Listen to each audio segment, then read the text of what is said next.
Saurus Rex en un enfrentamiento con base científica. ¡Corre! ¿Es un diente? Es como una banana dentada. Visitamos la empresa Riedemann Hughes para descubrir cómo consiguieron que Will Ferrell se montara sobre un enorme lagarto en la Tierra de los Perdidos.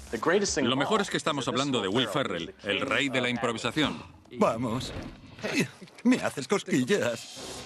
Y su investigación sobre el ADN les ha permitido incubar un velociraptor. ¿Es posible? Hemos encontrado huesos, dientes y coprolitos, excrementos fosilizados. Las muestras eran muy grandes. Investigamos la ciencia de Parque Jurásico. ¿Y si lo llevamos a un buffet libre para que se harte de comida? No, mejor no. Agárrate bien fuerte. Aquí se respira fuerza. Queremos que cada Jedi tenga un sonido propio para su sable de luz. Hemos localizado al maestro Jedi del sonido en su hábitat natural.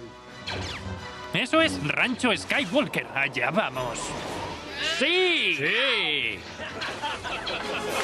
Además, el taquillazo sobre zombies Soy Leyenda nos ha dejado algunas de las escenas más icónicas de una Nueva York apocalíptica. Conoceremos al maestro pintor de fondos que las hizo posibles. Cargad la pistola. Vamos a matar zombies en Trucos de Cine.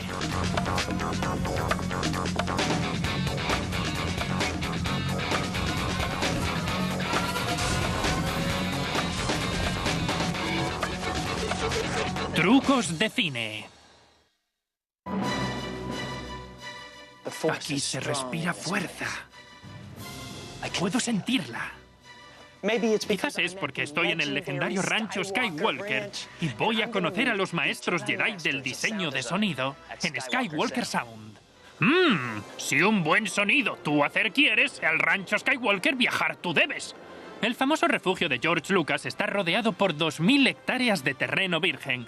Pero lo que he venido buscando está aquí. Skywalker Sound. El legendario diseñador de sonido Randy Tom lleva en Skywalker Sound desde el primer día. George quería hacer las películas en el norte de California y quería vivir en el norte de California. Así empezó Skywalker y todo fue muy rápido. Pero en este momento, probablemente solo el 10% o menos de los proyectos en los que trabajamos son proyectos de George. Probablemente tengáis un banco de sonidos desde hace más de 30 años.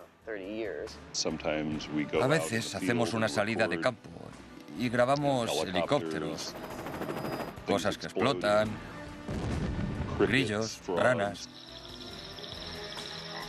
Al contrario de lo que la gente piensa, no sintetizamos electrónicamente muchos de los sonidos que utilizamos. Después de recoger laboriosamente los miles de efectos de sonido que se necesitan para cada película, todo se reduce a la edición y a la mezcla de sonido, esas categorías que os saltáis en las apuestas de los Oscar. La mezcla consiste en coger todo lo que ha sido editado, juntarlo y ajustarlo, pero no solo el volumen, ¿verdad? Cuéntanos, ¿en qué consiste mezclar? En algún punto de la película podemos determinar en dónde se va a escuchar un sonido en un cine. Quizás se escuche detrás de ti, a la izquierda, o quizás empiece allí y luego se mueva despacio a la parte frontal derecha. Y podemos determinarlo mezclando las consolas.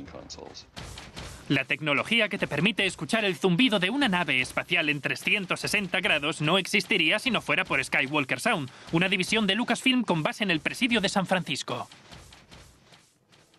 THX fue creada para elevar los cines y sus chirriantes sistemas de sonido a un nivel de calidad que se ajustara con el sonido real.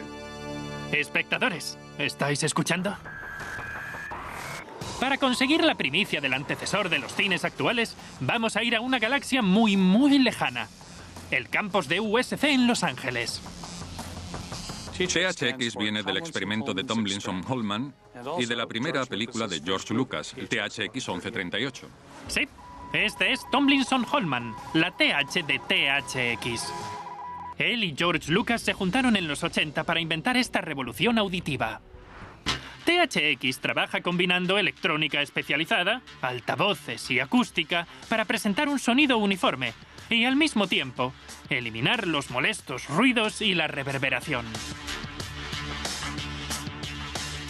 THX y su antecesor hace que sea más fácil entender el diálogo en medio de tantos elementos que parecen competir entre ellos, como la música y los efectos. Volvemos a Skywalker Sound. La siguiente generación de los maestros Jedi del sonido toman el relevo, pero han tenido mucho tiempo para hacerlo. Empecé hace casi 20 años trabajando en la serie Las Crónicas del joven Indiana Jones. Conocemos a Matt Wood, supervisor de edición de sonido, y a Dave Acor, diseñador de sonido. Ellos añaden la salsa especial a la serie animada de la Guerra de las Galaxias, la Guerra de los Clones.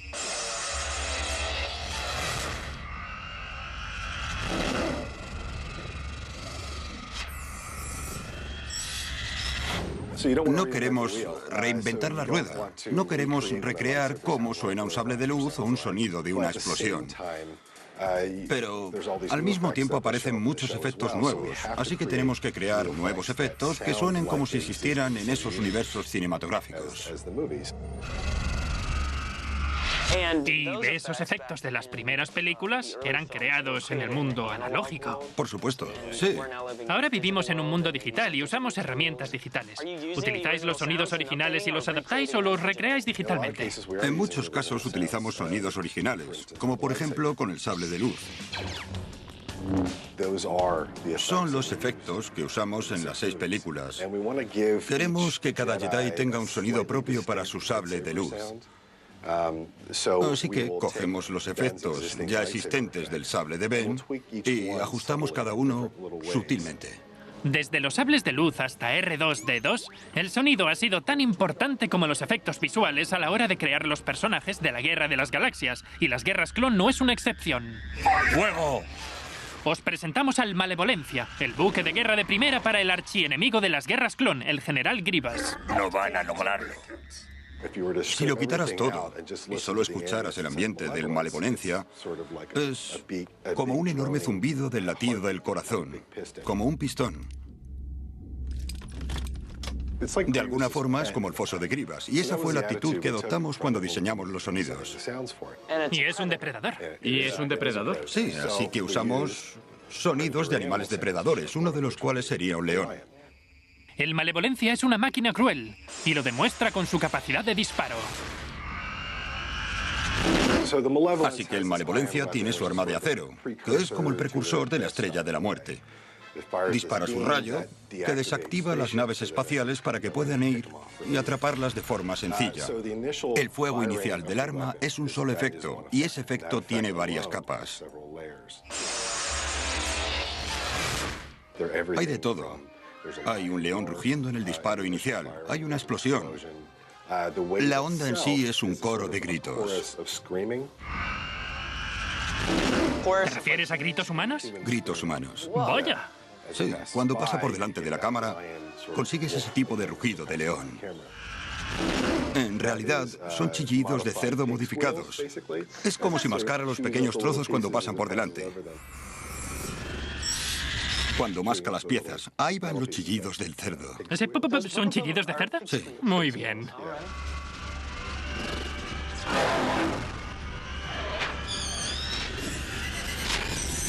Como editor, ¿hay un ritmo para la edición del sonido? ¿Es como la edición visual? Esta escena resulta un gran ejemplo. La edición aquí se hace muy rápido. Cortas a la nave, a Grievous, al campo del barco y lo construyes. Te das cuenta que Dave ha puesto muchos sonidos ahí, como cuando la nave empieza a levantarse y a tomar el control, y todo empieza a calentarse más. ¿Creáis un crescendo? Sí. No usáis solo el volumen para hacer ese crescendo. No.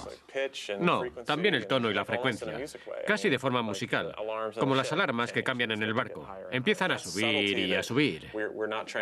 Es con sutileza. No estamos intentando que el espectador se lleve un susto, sino construir una presencia incómoda con el sonido gracias a la edición.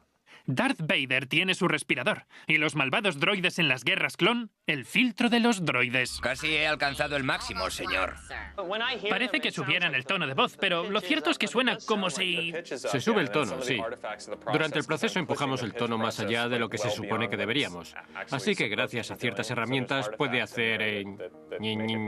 algo así de raro. Y nos gustaba para los droides. El equipo de sonido en las guerras clon es pequeño. Estáis viendo 2/3 de él. Pero estos chicos no solo crean, editan y sincronizan los efectos de sonido. Son las voces de muchos de los personajes. Podemos mostrarte un par de cosas. Podríamos grabar algo y creo que tú deberías intentarlo. ¿De verdad? Sí, haz de droide, ¿por qué no? Para un droide de batalla, la mejor voz que le puedes poner es esta voz. Vale. Como Fred Snyder, de B-52. Entonces no tengo que hablar como un robot. Ya lo hacéis vosotros. Exacto. Vale. Los droides están listos para irrumpir en la plataforma de huida abandonada. Así que allá vamos.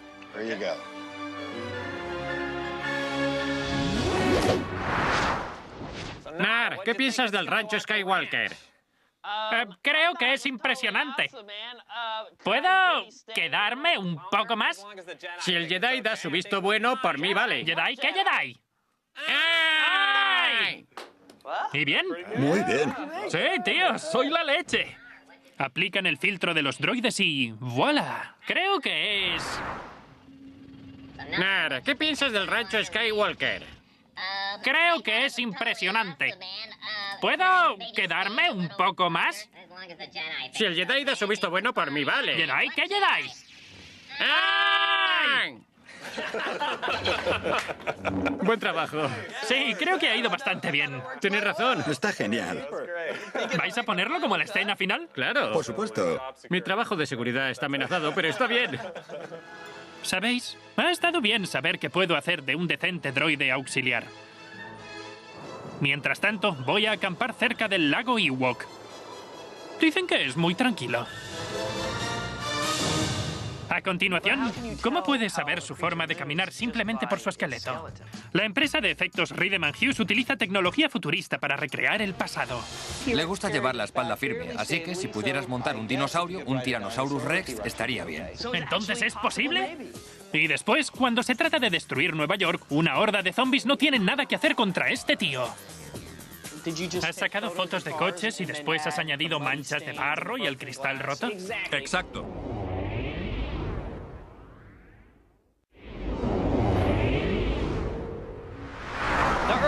Los primeros días de efectos visuales nos parecen ahora seguramente prehistóricos. Un ejemplo, los dinosaurios. Gracias a las torpes plastimaciones y a la incorporación de piezas de prótesis a lagartos reales, se podía conseguir un dinosaurio creíble en la pantalla. Pero hoy en día, en el estudio de efectos visuales Riedemann Hughes, ganador de varios premios, vamos a ver cómo los tres factores de creatividad, tecnología y biología les ayudan a dar vida al Tyrannosaurus Rex para protagonizar La Tierra de los Perdidos. Nar. Hola. Encantado. Igualmente. Este es Scott Baird, director de Relaciones Públicas de Riedemann Hughes. ¿Puedo ser el dios con el señor de los lagartos? Durante 22 años, Riedemann Hughes ha trabajado en un sinfín de taquillazos, creando de la nada algunos de los animales más adorables y aterradores. Así que vosotros codificáis vuestros propios programas. Exacto. Tenemos unas 7 aplicaciones propias. Es brillante. ¿Y cómo conseguisteis ese logro? Bueno, hay que remontarse a cuando se montó la empresa. Nuestros fundadores eran ingenieros y tenemos un arquitecto de software barato, que es uno de los fundadores originales. Así que han estado codificando desde que empezamos, hace 22 años. Su trabajo más reciente puede verse en la nueva versión del clásico de ciencia ficción, La Tierra de los Perdidos. Es un mundo exagerado de fantasía, parecido a mi vida. Pero la credibilidad aún no era la mejor, y ahí es donde entra Stuart Sumida. Si habéis visto alguna película con un animal hablando, hay muchas posibilidades de que Stuart haya echado una mano. Stuart Sumida es paleontólogo y asesor de estudios de cine cuando hacen estas películas con animales y dinosaurios y cosas así. Stuart, gracias por estar con nosotros. Es un placer estar aquí. Vale, cuéntame exactamente cuál es tu función. Lo que hago cuando vengo a un estudio es hablar no solo sobre la Constitución, sino de cómo se mueven, para que cuando hagan un movimiento en la pantalla, lo muevan lo más naturalmente posible. ¿Cómo puedes saber su forma de caminar simplemente por su esqueleto? Bueno, el esqueleto está compuesto por huesos, unidos por articulaciones. Cuando miras la superficie de una articulación, puedes saber el estilo de movimiento que tiene e imaginártelo. En La Tierra de los Perdidos, el personaje de Will Ferrell, el Dr. Rick Marshall, invade un enjambre de reptiloides montando creando un devastador Tyrannosaurus Rex. Obviamente esto no es nada realista. Y a pesar de todo, el Tyrannosaurus debe seguir las leyes básicas de la biomecánica, o el público se centrará en los defectos en vez de en la historia. A todos nos fascinan los dinosaurios. Los vemos desde la época de Harryhausen, pero a lo largo del tiempo han ido cambiando. Recuerdo que antes meneaban mucho la cola. Sí, es verdad. Esta pequeña escultura de bronce tiene un Tyrannosaurus Rex en una postura de rugido. Sí. Y se ve como su columna está a este ángulo del suelo. Sí. Nos damos cuenta ahora de que para conseguir que estos huesos se articulen bien, tenían que estar colocados en esta postura. Entonces verás que su columna está casi paralela al suelo. Cuando haces esto, las piernas le permiten moverse con un movimiento más coordinado. Y lo que hemos aprendido con el tiempo es que los dinosaurios no eran grandes corredores, pero eran mucho más coordinados y mucho más ágiles de lo que habíamos pensado. Y eso les hace más emocionantes. El Tyrannosaurus Rex de mi niñez era un monstruo enorme, torpe, que se mantenía erguido, arrastraba su cola y aún así podía correr a 65 kilómetros por hora. Pero gracias a la ciencia moderna, una mirada más a fondo a sus articulaciones y a su centro de gravedad ha revelado un dinosaurio más realista y dinámico. El Tyrannosaurus Rex tiene un torso enorme y una gran cabeza. Así que una postura vertical podría romper su espalda y su cuello. ¡Ay! Los paleontólogos necesitaban volver a crear el Tyrannosaurus Rex. Empezaron con un balancín. Es la idea básica tras el centro de gravedad y significa muchas horas de diversión. El fulcro se equilibra cuando el peso en cualquier extremo es distribuido de forma equitativa. Así, el Tyrannosaurus Rex se pone más horizontal y la cola actúa como un contrapeso, proporcionando mayor equilibrio y agilidad, convirtiéndolo en un cazador de aspecto fiero, si no fuera por esas manitas. ¿Qué pasa con esas minúsculas manos? ¿Por qué molestarse incluso en hacerlas? Bueno, esa es una de las grandes preguntas de la paleontología. Un Tyrannosaurus Rex tiene lo que llamamos una cabeza de cazador. Son animales que usan la cabeza y los dientes. Tenemos un molde de uno de esos dientes aquí.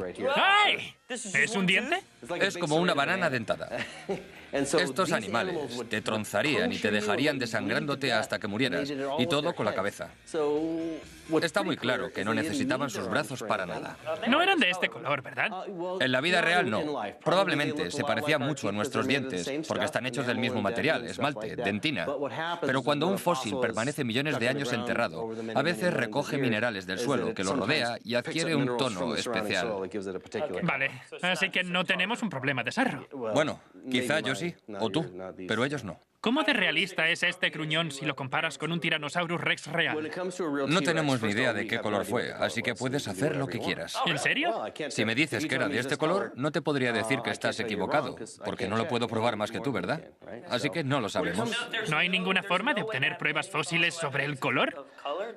Hay algunos fósiles donde podemos ver un poco, un cierto tono oscuro y claro, y podemos decir que eran quizás rayados. Eso es lo máximo que se ha encontrado. Pero sí que sabemos la textura, porque tenemos marcas de la piel.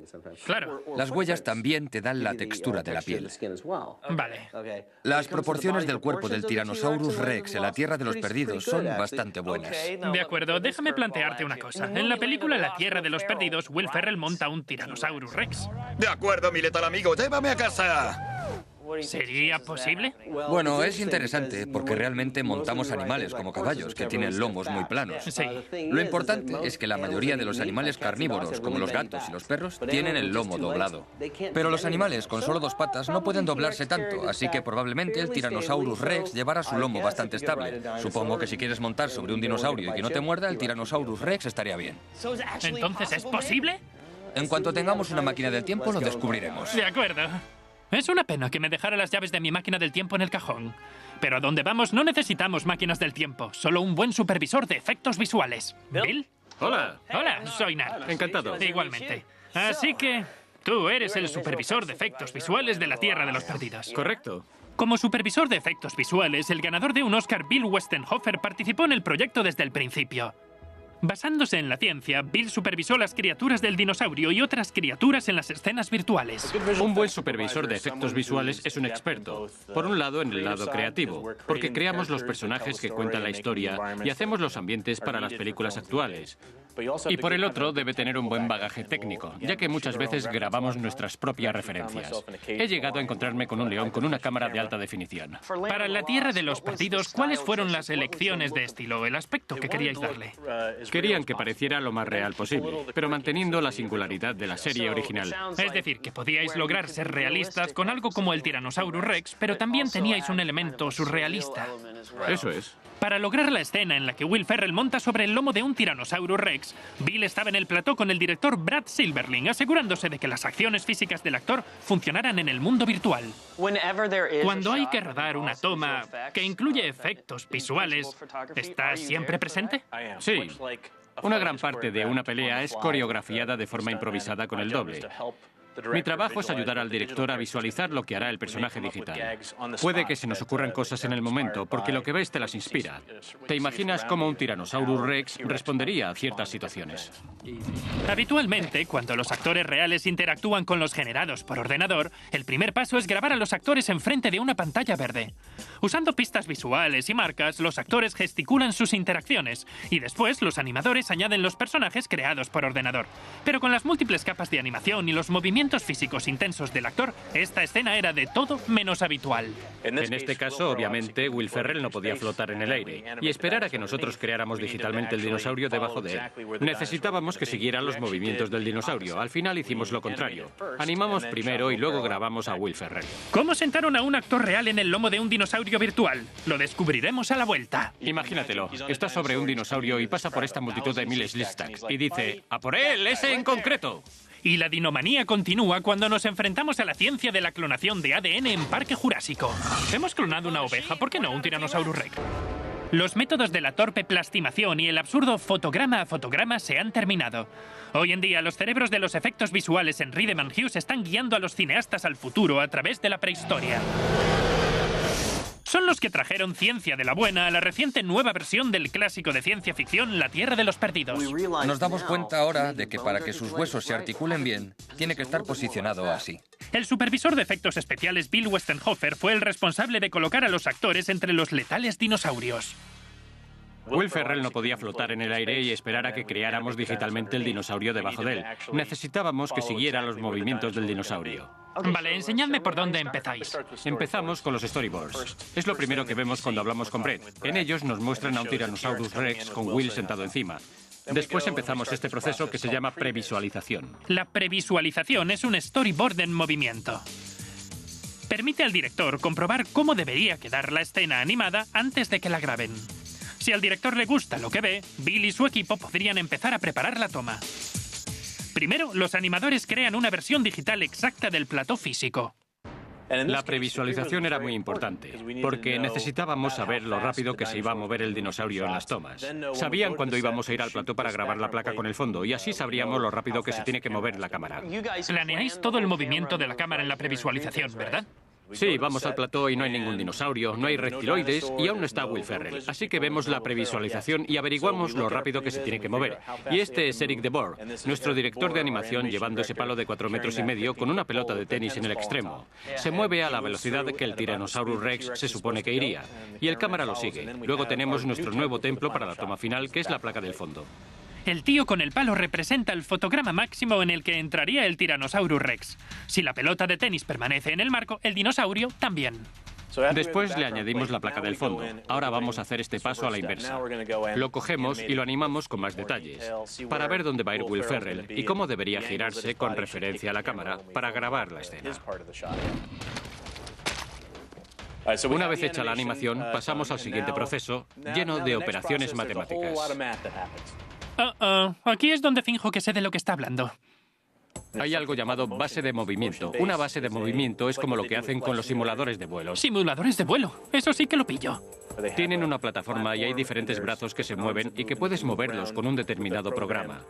Cogemos esta animación del dinosaurio y la alimentamos en esta base de movimiento para que mueva y balancee a Will en la posición correcta.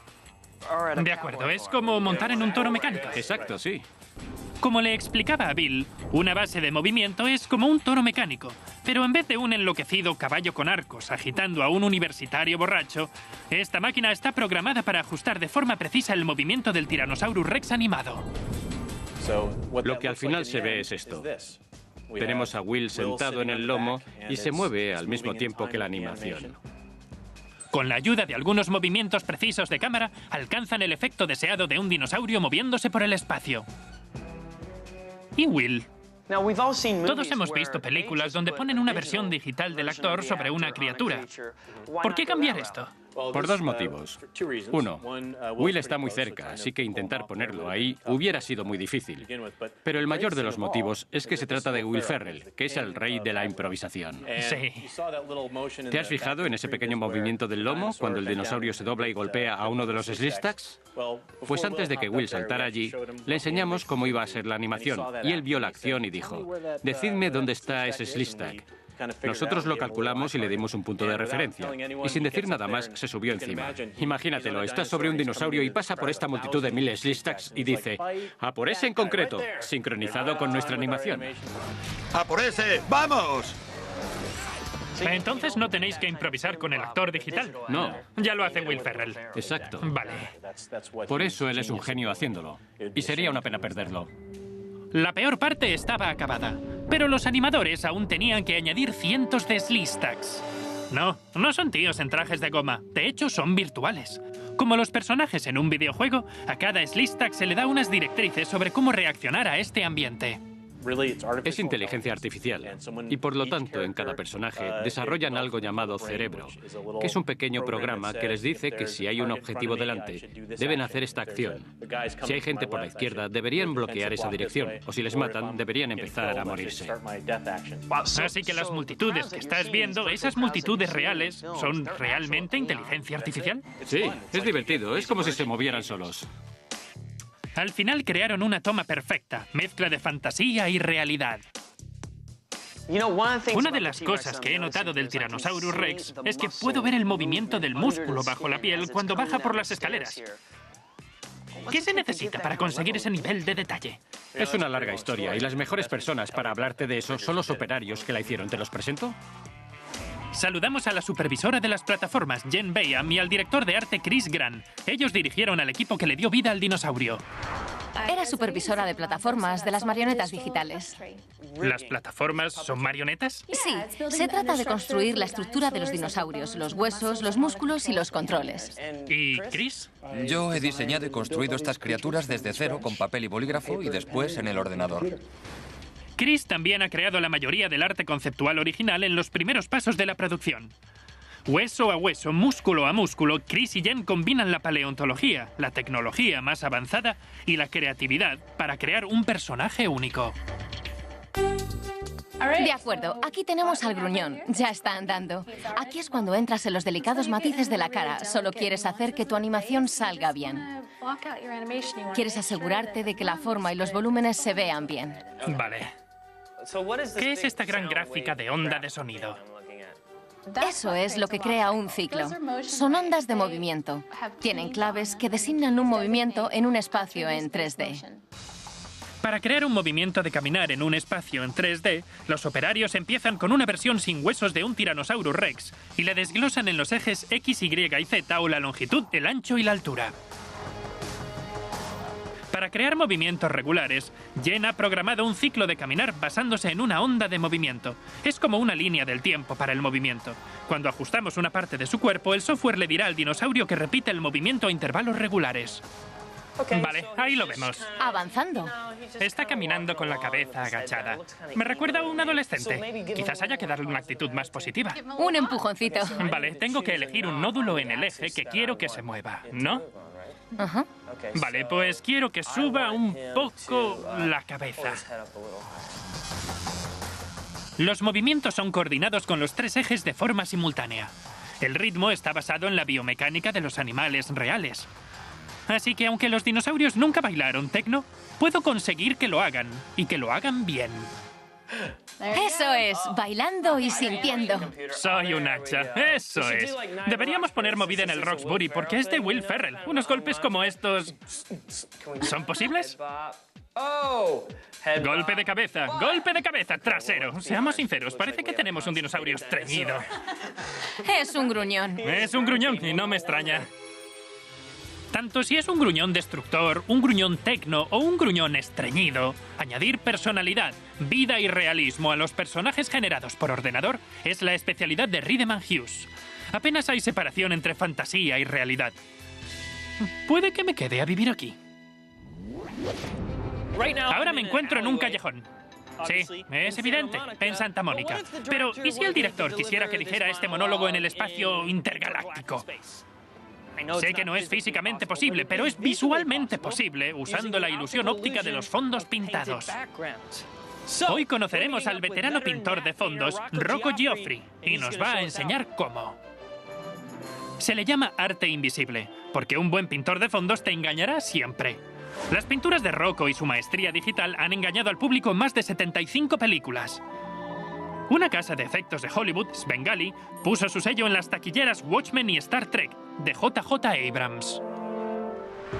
Es la forma tradicional de poner un castillo en lo alto de una montaña en el viejo Hollywood. Vale. O de crear un precioso paisaje urbano que de otra forma sería imposible pagar. Para el peliculón de 2007 de Will Smith, Soy Leyenda, Rocco usó mapas digitales para convertir la Gran Manzana en una pesadilla apocalíptica. Lo que necesitaban para la ciudad era que pareciera que estaba completamente en ruinas y sobrepoblada, con vegetación. Querían los escaparates de las tiendas rotos, los edificios... ¿Y ahí? Es donde entras tú. Exacto. Para empezar, querían ver en la distancia coches aparcados y obstruyendo el paso, como en un enorme atasco sin fin. ¿Simplemente sacaste fotos de los coches y después le añadiste las manchas de barro y los cristales rotos? Exacto. Aunque se puede pintar todo desde cero. Llevaría mucho tiempo y no tendría sentido cuando puedes tener algo real. Así que aunque se diga que es generado por ordenador, en realidad dibujas elementos reales y luego aplicas estas técnicas. Eso es. La biblioteca de Rocco tiene cientos de fotos.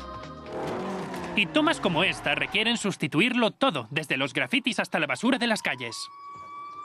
Puedes pintar todo eso y es muy divertido, pero a veces encuentras cosas en la vida real que son perfectamente adecuadas. ¿Y fue fácil para un veterano como Rocco cambiar sus pinceles reales por pinceles digitales? Había llegado a un punto en el que la mayoría de los artistas que conocía y que habían hecho la transición a lo digital me insistían en que lo hiciera. Me decían, tienes que probarlo, te va a encantar. ¿Y fue así? Por supuesto, y se aprende muy rápido. En un par de semanas empecé con el Photoshop y ya estaba haciendo trabajos de pintura de fondos. Rocco aún está perfeccionando sus habilidades de pintura en el mundo digital, porque hay que retocar todas las imágenes.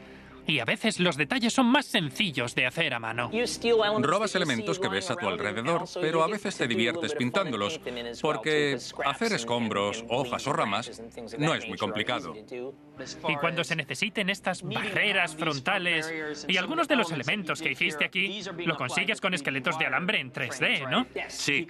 Porque cuando la grúa sube, obviamente tienes una perspectiva diferente. Claro, lo que está próximo a la cámara tiene que ser proyectado en geometría 3D y conforme a la forma del artículo en sí, tanto si es un pequeño muro en barricada o un coche. Antes de la introducción de los esqueletos de alambre de 3D, los pintores de fondos tenían que crear esa profundidad usando herramientas extrañas y primitivas llamadas pinceles de pintura. No podías triunfar si no sabías pintar de forma realista con un pincel. Era imprescindible que tuvieras conocimiento sobre cómo funcionaba la arquitectura con el arte y cómo encajaba con la apariencia de la localización. Hace falta copiar las lentes que se empleaban, sobre todo si era un gran angular. Las líneas de la perspectiva en la pintura tendrían que estar manteniendo la óptica de la cámara. Por ejemplo, el clásico de ciencia ficción de 1987, Robocop, donde Rocco transformó un centro comercial de 4 pisos en la altísima base de 80 plantas de la siniestra empresa Omnicorp. Para crear esta pintura cogí la perspectiva que teníamos desde el plató. Simplemente había que encajarla con el punto de fuga. El punto de fuga es el punto donde las líneas paralelas parecen converger en el infinito. Es lo primero que haces cuando creas una pintura de fondo arquitectónica. Intentas encontrar las líneas en perspectiva que estaban en la fotografía original y hacer tu pintura arquitectónica siguiendo la misma perspectiva que estaba en la localización. En los años 90, casi todos los fondos eran pintados manualmente y compuestos fotográficamente.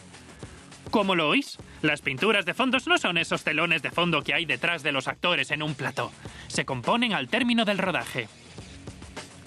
En los días anteriores al software de composición digital, eso implicaba un buen truco de cámara de la vieja escuela.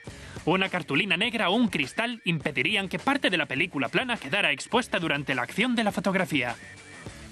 Se desarrollarían unas imágenes de prueba de poca duración y se proyectarían en otro panel pintado, donde esa porción negra se pintaría manualmente. La película se rebobinaría en un estudio y se volvería a exponer, creando una composición a puerta cerrada. Tenemos un ejemplo de la pintura de fondos. Vemos esta parte negra, que es de lo que me estabas hablando. Esta es la acción real y esto se sincronizaría. He ido justamente al punto superior de las líneas del tejado y querían que se viera Notre Dame de lejos. Y hay dos partes, una doble exposición en esas dos piezas que encajan como un puzzle y la ilusión debería ser invisible. ¿Se solapan? Porque tienes los tejados y has dicho que los tejados eran parte de los platós. ¿La imagen se solapa un poco? Sí, la idea es que a menudo con estas tomas tienes que buscar un truco de combinación en los extremos del tejado y yo prefiero cortar el decorado sutilmente y hacer la mezcla donde menos se espera.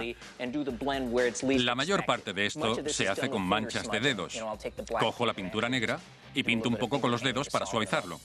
La composición manual es un asunto delicado, como muchos de los efectos visuales tradicionales. Digamos que queremos que un pájaro atraviese volando este cuadro de Notre Dame. A un hombre famoso llamado Max Fleischer, que animó todos los dibujos animados de Popeye en blanco y negro, se le atribuye haber inventado una técnica llamada rotoscopia, que consiste en trazar el perfil de la acción un fotograma cada vez.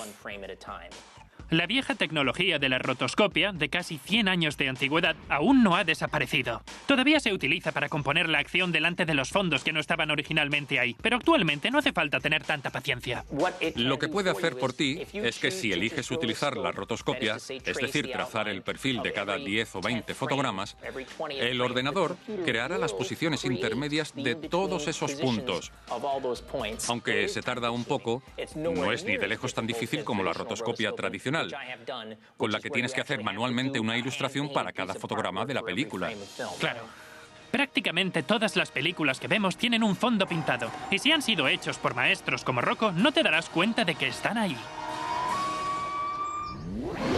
Cuando volvamos, ¿estáis listos para más dinosaurios? Descubrimos qué se esconde tras la ciencia de Parque Jurásico. Si sacas un componente de una cadena de ADN, ¿estás cambiando completamente la forma de vida? Por supuesto.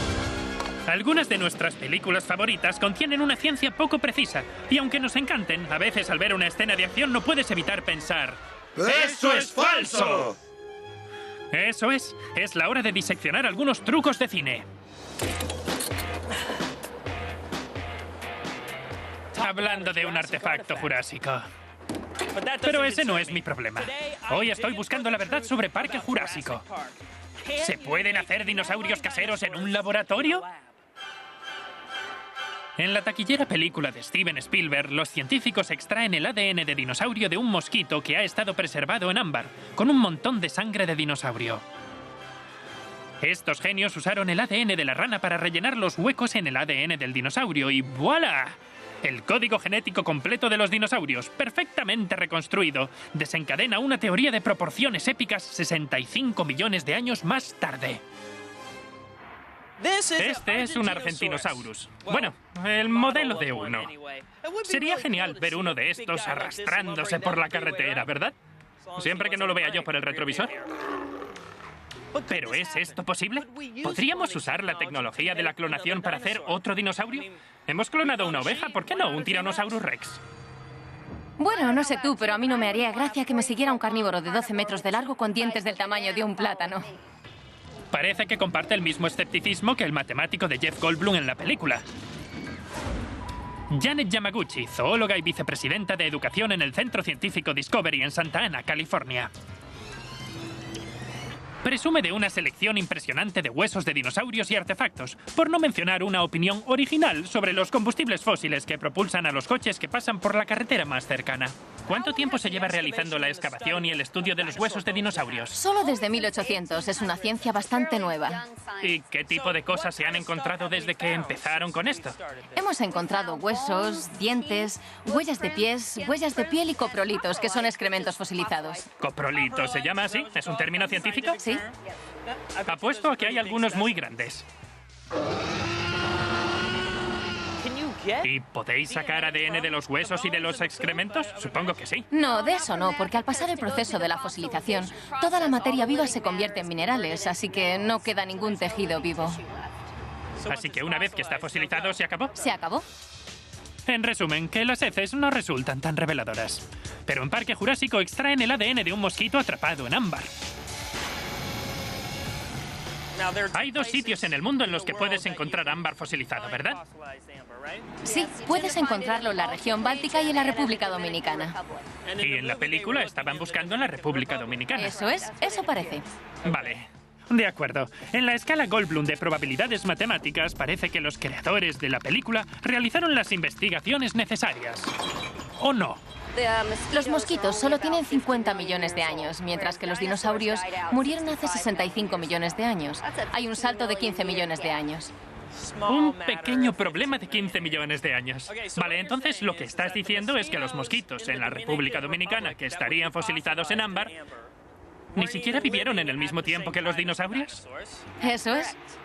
Oh. La ciencia de Parque Jurásico empieza a parecer un fiasco. Vale, pero por el bien de mi teorético dinosaurio, digamos que los mosquitos y los velociraptores sí coexistieron. ¿Cómo aguantaría un mosquito de la era mesozoica en ámbar? Preguntemos a una microbióloga molecular. El problema es que el ADN es una molécula bastante frágil. Es muy propensa a la degradación química y con el tiempo pierde su código o su información, incluso si se preserva en ámbar. Sin mosquitos y como mucho con ADN confuso y desintegrado. Estos dinosaurios empiezan a parecer falsosaurios. Vale, pero imaginemos que finalmente sí encontraron una cadena de ADN. ¿Tendría que estar muy intacta? Esto representa una cadena de ADN. Vale. Y para darte una perspectiva, una cadena de ADN humana tendría 3.000 millones de pares de bases. ¿3.000 millones? 3.000 millones. Pero solo miden 50 trillonésimas partes de un centímetro. Comparándolo con el juego de la Jenga, el modelo sería infinito. Y si sacas un componente de una cadena de ADN, ¿estás cambiando completamente la forma de vida? Por supuesto. Por ejemplo, de un chimpancé solo nos diferencia un 2% de nuestra genética. Y sin embargo, somos animales muy distintos. Muy distintos. Bien, si quito una piececita, la dinojenga se desmorona. Pero en la película llenan esos vacíos de ADN con ADN de ranas. ¿A dónde ha ido esa microbióloga molecular? Incluso si te las arreglas para obtener grandes cantidades de ADN de dinosaurio, aún tendrías huecos que necesitarías remendar. Y ningún biólogo decente usaría ADN de rana. Están mucho más relacionados con los pájaros o con los cocodrilos. Pero esos parientes modernos son demasiado lejanos para desarrollar un trabajo preciso. Porque incluso tener un poco de ADN diferente puede tener un impacto enorme. Así que nuestro pequeño experimento de laboratorio croaría con ese ADN de rana. El ADN del pollo podría encajar mejor y a lo sumo acabarías con un pájaro mutante reptiloide. ¿Pero hay algo que estos pérfidos paleontólogos hicieran bien? ¿Y el laborioso entorno de los dinosaurios que han creado y afirman que es tan fiel? Algunos animales son muy quisquillosos con lo que comen. Por ejemplo, los pandas comen principalmente bambú. ¿Qué comería un triceratops? No lo sabemos. No lo sabemos. ¿Y si lo llevamos a un buffet libre para que se harte de comida? No, mejor no. Bueno, me imagino que el aire estaba mucho más limpio por entonces. No sé si más limpio, pero era diferente. No sabemos realmente qué materia en particular estaba en el aire, qué cantidad de polvo o de componentes químicos había en el aire. Sí sabemos que era diferente al actual y que afectaría negativamente a este animal. ¿Y comprometería su sistema inmunológico? Eso es. Incluso si clonáramos un dinosaurio, si encontráramos la comida correcta para él, la calidad óptima del aire y las demás características del medio ambiente, puede que no consiguiéramos las condiciones óptimas para que sobreviviera. Así es. En otras palabras, el Tyrannosaurus Rex y sus amigos son historia, y así van a permanecer. De acuerdo. Parece que la única forma de que vaya a haber un dinosaurio en acción es poniendo Parque Jurásico. Porque como aguante la respiración hasta que parezca una versión clonada, acabaré como ese. Si quito una de estas piececitas, aún tengo un dinosaurio intacto. ¡Soy un crack! ¡Sí! Así es. ¿Qué otro tipo de...? Supongo que le gusta la idea del banquete.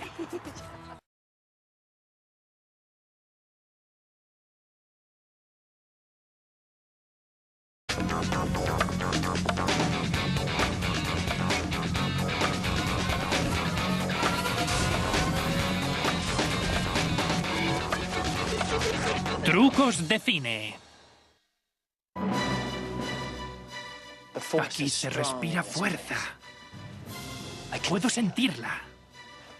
Quizás es porque estoy en el legendario rancho Skywalker y voy a conocer a los maestros Jedi del diseño de sonido en Skywalker Sound. Si un buen sonido tú hacer quieres, el rancho Skywalker viajar tú debes. El famoso refugio de George Lucas está rodeado por 2000 hectáreas de terreno virgen, pero lo que he venido buscando está aquí, Skywalker Sound. El legendario diseñador de sonido Randy Tom lleva en Skywalker Sound desde el primer día. George quería hacer las películas en el norte de California y quería vivir en el norte de California. Así empezó Skywalker y todo fue muy rápido. Pero en este momento, probablemente solo el 10% o menos de los proyectos en los que trabajamos son proyectos de George. Probablemente tengáis un... Empecé hace casi 20 años trabajando en la serie Las Crónicas del Joven Indiana Jones. Conocemos a Matt Wood, supervisor de edición de sonido, y a Dave Acor, diseñador de sonido. Ellos añaden la salsa especial a la serie animada de la Guerra de las Galaxias, la Guerra de los Clones.